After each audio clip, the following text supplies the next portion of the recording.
You're listening to The Startup with Monique Lore, only on LA Talk Radio.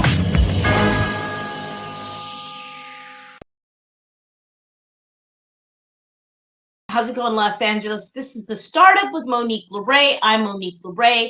Welcome back to a fresh episode. This is a little episode check-in, checking in with an author, an amazing author. But I want to give you guys an update. I am wearing some test swag for the Pandemic Project. That's right. We got some new totes.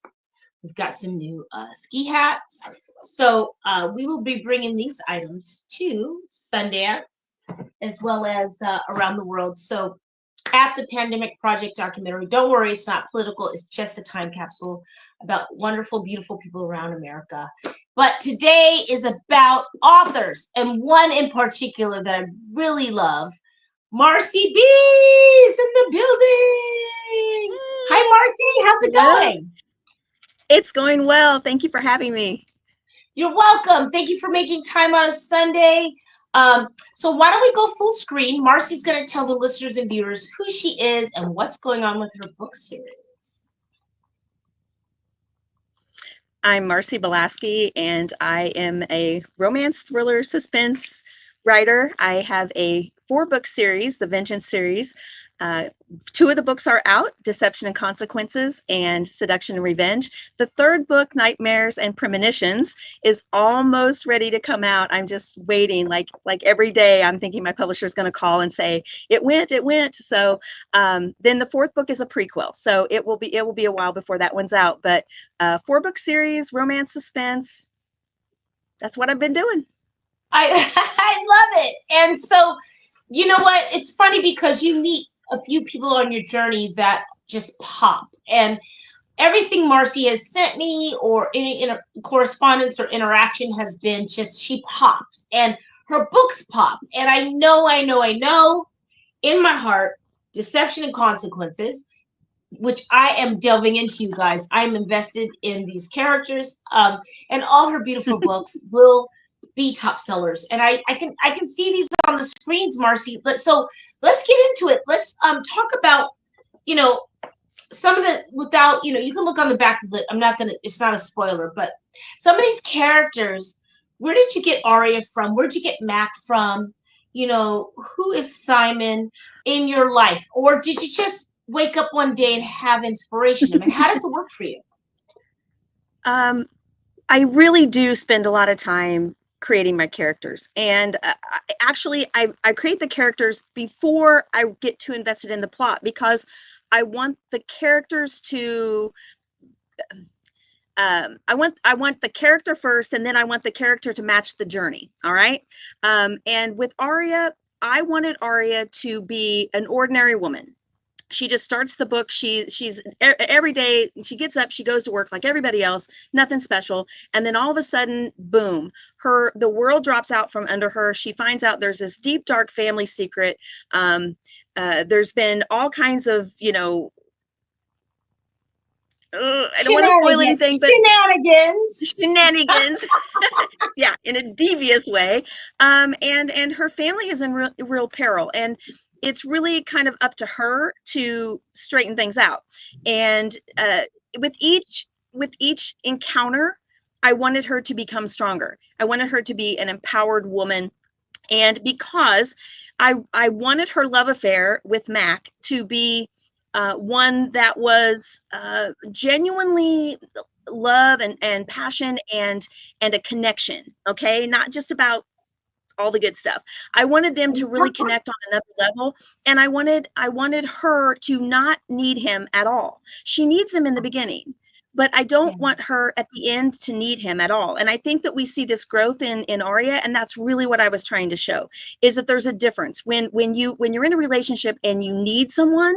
It's different than wanting them. And when Mac realizes that Aria wants him instead of needs him, he knows his true love.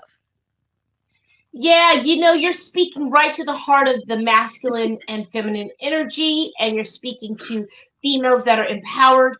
I just had this conversation with a potential male suitor, and it was that we power women, us women, I hate that we have to put power in front of women, but us ladies with dreams, Right. you know, and you always say, oh, I'm Yeah. from a small farm town, but it's like, no, you're from where you're supposed to be, and you're you, right? So sometimes we Yeah. need to tap in and plug in and get that male.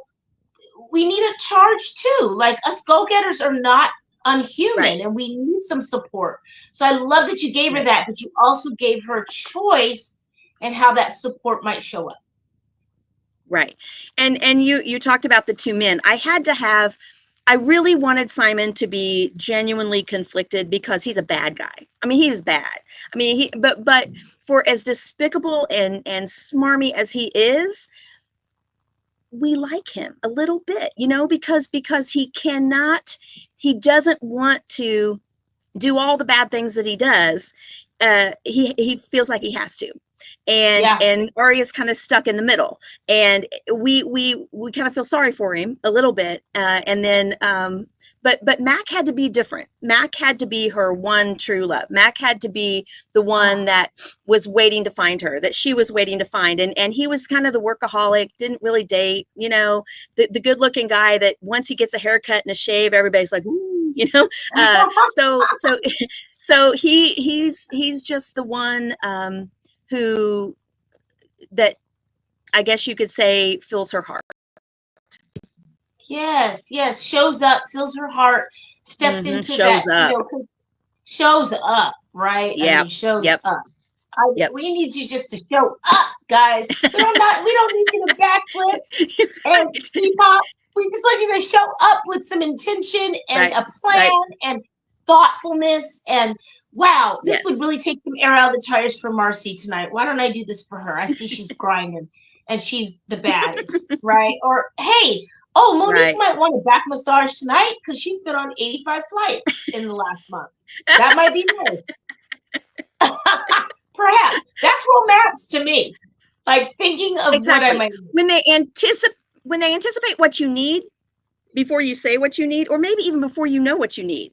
See, that's the connection I tried to make with Mac and Arya, is that he's there instinctively, and then once she picks up on the fact that he's there instinctively, then it's reciprocated. She is also there for him. So I wanted that to be, nobody's given more than the other, right? Yeah. Nobody's doing more, nobody's loving more, nobody's wanting more. It's a true, honest relationship where they're both invested deeply, but in the same amount. Yeah, that's refreshing. That never happens. This is fiction. That never happens. This is fiction. Well, art imitates life. Hopefully somewhere we're putting it out there that this will imitate. Maybe this will inspire, exactly. You know, in the world. Fellas, they got to listen to what we're saying. And I remember there's an episode on Sex and the City, and Samantha says, first come the gays, then come the girls, then come the industry. And I think what she means by that, being a lover of gays, but not because it's popular, but just always loving their energy. I understood that they stood in the crossroads of understanding masculine energy and female energy. And they were an advocate for people, for both. And they gave women a soft place to land. They didn't want to. Yeah. But a beautiful, a hard task, but what a beautiful point of view. They can see where the woman's coming from, make sure she's looking pretty and feeling sexy for her man, also finding her man attractive, however. So you have to, put guardrails there, but it's really great to hear it from you. So I'm excited. I think let's delve into where you see your series going next. We are manifesting for Q1 of 2025. We're at the end of 2024. Where is your book series going? Marcy, where are we going? This is book 2. Oh, yes. It's been out for a couple of. Yeah. They know each other pretty well now. Revenge, darling. Seduction and revenge. Seduction and revenge. Woo, those are powerful. Gets really. They in the second book, they just really they battle the forces that be. I mean, nothing goes right. Nothing goes right. And in the third book, it it does end, the story does end at the end of the third book, because the fourth book is a prequel. So all these little things that you're kind of wondering about, like, what's going on? Like I want to know more about Cece. She's the family matriarch. She's so I think Cece is very interesting, and a lot of people desire her stamp of approval in many families, right? Yeah. And so the fourth book will go back, and it will start when Cece's about 20. Cece and Franklin are starting their love affair, and it shows how that affair was really just doomed from the start. It's passionate, it's wonderful, and then everything starts unraveling, and when it starts unraveling in book 4, that's how you start to see how all of this stuff that Arya's dealing with happened. Your mind is so beautiful, and let's just speak real quick for a couple minutes. What really sustains you, right? Where you can open this beautiful creative closet of yours and write this art and offer this to the world. Like, give us the lay of the land. You have supportive family and friends, obviously, because you just ooze creativity. Absolutely. So what do people need when they're doing this process? I tell you, the writing for me was just easy peasy, because it was like downloading in my head the entire time, and I never wanted to stop. I mean, I just wanted to keep writing and writing and writing. And in fact, I was so Deception and Consequences, book 1 was supposed to be a standalone, and I loved my characters so much that in the last pages I changed the ending. I mean, I'm literally just writing the last pages, and I changed the ending because I couldn't give them up. I couldn't. I'm like, they've got more to do. Like they have a bigger life. They have a bigger path. And so for me, it was just constant writing. But where that inspiration comes from, I'm not exactly sure, because I never saw myself as a fiction writer. I never saw myself as a romance writer. But now I can't see myself writing or doing anything different. I mean, it's just and my characters, I think what happened with me with this series is taking the time and creating the characters first, because then the story, I didn't even have the story. Like I didn't even know what was going to happen part of the time. And I just kept writing and writing and writing. But when you have great characters, you know what they're going to say, you know what they think, you know what they're going to do, you know how they're going to interact with everybody. So you can you can fly by the seat of your pants and just type it that way, Well I mean, I wouldn't said, recommend right? it for everybody. No, and well said and well received, because it sounds like you freed yourself. You gave yourself the best possible chance for creativity by identifying who are the playing characters. Now I get to cook up the cake. Like, you got the ingredients, and now Mama can make the cake, right? So I like that you absolutely. Yeah, I like that you did that. And also in life too, it's good to be a little free. And that's what I think, like, good authors, it sounds like you have a support system, and you're able to be a little free and be loose about it, and just get into it. And can you talk to some aspiring authors out there? What surroundings, what setting, what support system should they be seeking or setting to really bring out the best? Absolutely. I just got back from a trip to my alma mater, Western Illinois University, and I spoke with the creative writing class, and I told them, I said, you already have the skills to write. The writing will not be the difficult part. The difficult part is putting yourself out there every darn day, because think of it this way. I told them, I said, before today, if you're scrolling through Amazon and you're looking for a book in my genre, you're going to go right past my book because you don't know me. You don't know anything about me.